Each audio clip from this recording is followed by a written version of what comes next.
নমস্কাৰ, পুনৰ এটা মিনি ব্লগ আপোনালোকৰ মাজলৈ আগবঢ়াই আনিছোঁ। বৰষুণৰ পাছত আকাশখন যে ইমান ধুনীয়া হৈ পৰে চাওকচোন। আমি ওলাইছিলোঁ আবেলি ফুৰিবলৈ বুলি, আৰু এয়া মই লগিডাললৈ গৈ আছোঁ। যিহেতুকে পানী বাঢ়িছে, এতিয়া আমি নাৱত যাম বুলি ভাবিছোঁ।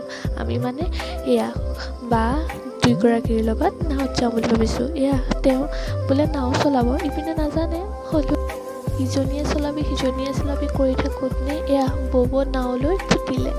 কলৈ ফুটিলে জানেনে? তেওঁ বোলে মাছ চাইগৈ, মাছৰ মানে জাল পাতি থোৱা আছে, জাল চাবলৈ বুলি গুচি গ'লগৈ। সেয়া সৰু নাওখনত যাবলৈ ভয় লাগি তাইক ডাঙৰ নাওখন আনিব পঠাইছোঁ। তাই তিতি গৈছে নাওখন আনিবলৈ।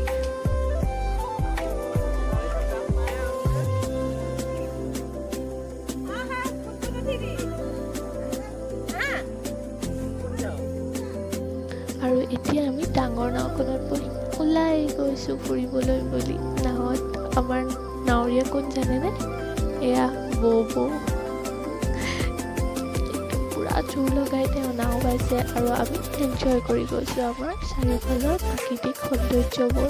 আজিলৈ ইমানেই, পুনৰ আকৌ লগ পাম এটা সৰু মিনি ব্লগ।